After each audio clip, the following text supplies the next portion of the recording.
రీసెంట్‌గా నేను ఒక వీడియో చేశాను. 'నోటా పవర్' దానికి కొంతమంది నెగెటివ్‌గా లేదా నెగెటివ్ ఒపీనియన్‌కి ఇవ్వడం జరిగింది. దాన్ని కొద్దిగా ఎలాబరేట్ చేద్దాం.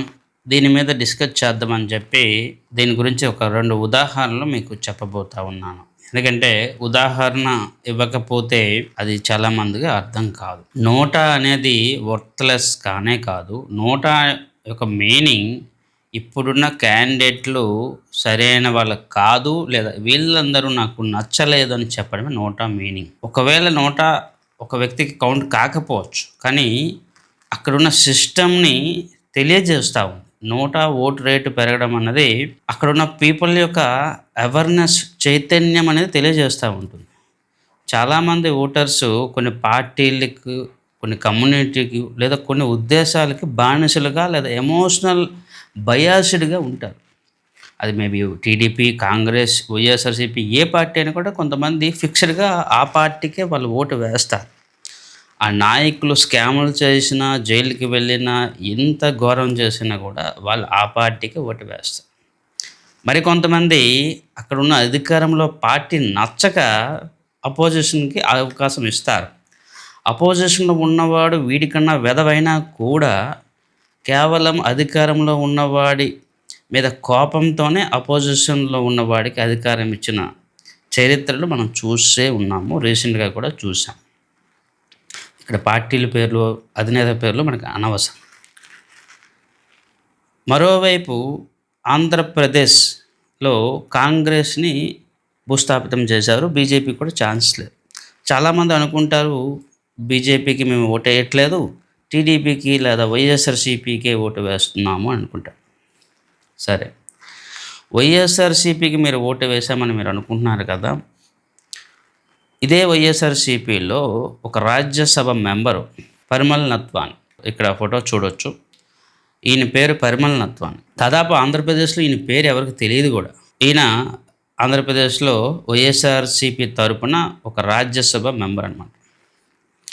ఈయన ఎవరు అంటే ఇంకెవరూ కాదు, రిలయన్స్ గ్రూప్ ముఖేష్ అంబానీ యొక్క రైట్ హ్యాండ్. ఆ విషయం ఎవ్వరికీ తెలియదు. మరోవైపు చంద్రబాబు నాయుడు. చంద్రబాబు నాయుడు గారి యొక్క బీజేపీ కెమిస్ట్రీ కానీ ఇవన్నీ అందరికీ తెలిసిందే. మరోవైపు ఆయన పార్టీలో ఉన్న అతిరథ మహారథులు సుజనా చౌదరి కానీ, త్రిపుల్ ఆర్ కానీ, వీళ్ళందరూ బ్యాంక్స్‌కి లోన్లు ఎగ్గగొట్టి సిబిఐ కేసెస్, ఇంటర్నేషనల్ కేసెస్‌ని ఫేస్ చేస్తున్న వాళ్ళు. ఇప్పుడు చెప్పండి, నేను వైఎస్ఆర్‌సీపీకి ఓటు వేయాలా లేదా టీడీపీకి ఓటు వేయాలా? అలాంటప్పుడు మీరు అనొచ్చు, ఇందులో ఎవరు బెస్టో వాళ్ళకి ఓటు వేయొచ్చు. సరే, నేను ఇందులో బెస్ట్ ఎవరో చెప్తా. కానీ వాళ్ళు చేస్తున్న తప్పుని ఏ విధంగా ఎత్తి చూపాలి? ఒక పార్టీ కాకపోతే ఇంకో పార్టీని ఎన్నుకోవడం అన్నది వాళ్ళ యొక్క తప్పుని తెలియజేయడం కానే కాదు. ఎందుకంటే ఒక పార్టీ ఓడిపోవడానికి, ఒక పార్టీ గెలవడానికి చాలా కారణాలే ఉంటాయి.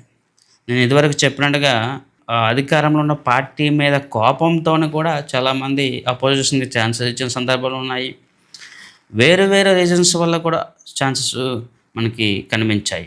ఫర్ ఎగ్జాంపుల్, ఇప్పుడు ఆంధ్రప్రదేశ్‌లో బీజేపీకి ఎవడు ఓటు వేయడు.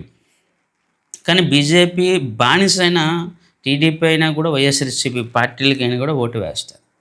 మీరు అలాంటప్పుడు డైరెక్ట్‌గా బీజేపీకి వేసుకుంటే సరిపోయిందిగా. మళ్ళీ వైఎస్ఆర్‌సీపీకి, టీడీపీకి ఓటు వేయాల్సిన అవసరం లేదు. సో నేను చెప్పేది ఏంటంటే, ఓటర్స్‌ని ఏ నాయకుడు కూడా 100% సాటిస్ఫై చేయడు. కానీ నేను ఇక్కడ లాజికల్‌గా చెప్పదలుచుకున్న పాయింట్ ఏంటంటే, మనల్ని వెర్రి వెంగళప్పలు చేస్తున్న పొలిటీషియన్స్‌కి మనం ఏ విధంగా సమాధానం చెప్పాలి? మరీ ముఖ్యంగా కరప్టెడ్, కన్నింగ్, కార్పొరేట్ పీపుల్‌కి ఆశ్రయం కల్పిస్తున్న పార్టీలకి మనం ఏ విధంగా లెసన్ చెప్పాలి?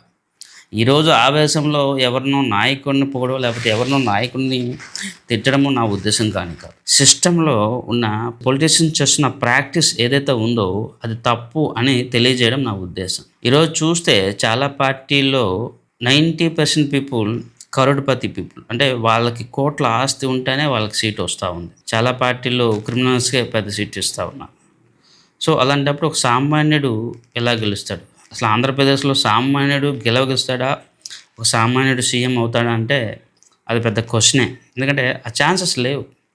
సో ఇలాంటి సందర్భంలో వ్యవస్థలో ఒక మార్పు రావాలంటే మనం ఆ వ్యవస్థలో జరుగుతున్న తప్పుని వేలెత్తి చూపాలి. సో అందుకు ఒకే ఒక ఆయుధం నోటా. నోటా మీనింగు ఇప్పుడు మీరిస్తున్న క్యాండిడేట్లు మాకు వర్త్‌లెస్, యూజ్‌లెస్ అని చెప్పి ధైర్యంగా చెప్పడమే నోటా యొక్క పవర్ అనమాట. అంతేగాని ఒక క్యాండిడేట్‌కి యాడ్ అయిందా, ఇంకో క్యాండిడేట్‌కి యాడ్ అవ్వలేదా, వీడు వాడికన్నా బెస్టా అంటే మీరేం చేస్తున్నారంటే ఇద్దరు దొంగల్లో ఎవరో ఒక చిన్న దొంగను తీసుకుంటున్నారు. కానీ నా ఉద్దేశం అసలు దొంగలే వద్దని చెప్పి నా ఉద్దేశం. అందరూ దొంగలు కారు, అందరూ మంచివాళ్ళు అనే కొంతమంది ఒప్పుకోకపోవచ్చు. కొందరు మా పార్టీ వాడే మంచోడని ఒప్పుకోవచ్చు. కొంతమంది లాజికల్‌గా మాట్లాడొచ్చు. ఎవరినో ఒకరిని ఎన్నుకోండి అని చెప్పి చెప్పొచ్చు. అది 2 విధాలుగా తప్పు. ఎందుకంటే నేను వేరే వీడియో కంటెంట్‌లో కూడా చెప్పడం జరిగింది.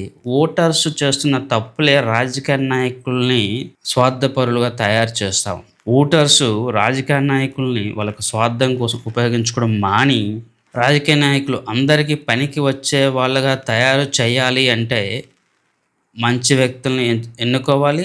మంచి వ్యక్తులని ఎన్నుకునే వ్యవస్థని తయారు చేసుకోగలగాలి. ఆ 2 చేయని పక్షంలోనే మనం కార్పొరేట్ పీపుల్‌ని లేదా క్రిమినల్స్‌ని రాజకీయాల్లోకి వదిలేసి, మనం మాత్రం కేవలం ఓట్లు గుద్దుతూ ఇంట్లో యూట్యూబ్‌లో వీడియోలు చూసుకుంటూ, సోషల్ మీడియాలో కామెంట్లు పెడుతూ బతికేస్తుంటాం. సో, ఇది ఎవరి చాయిస్ వాళ్ళదే.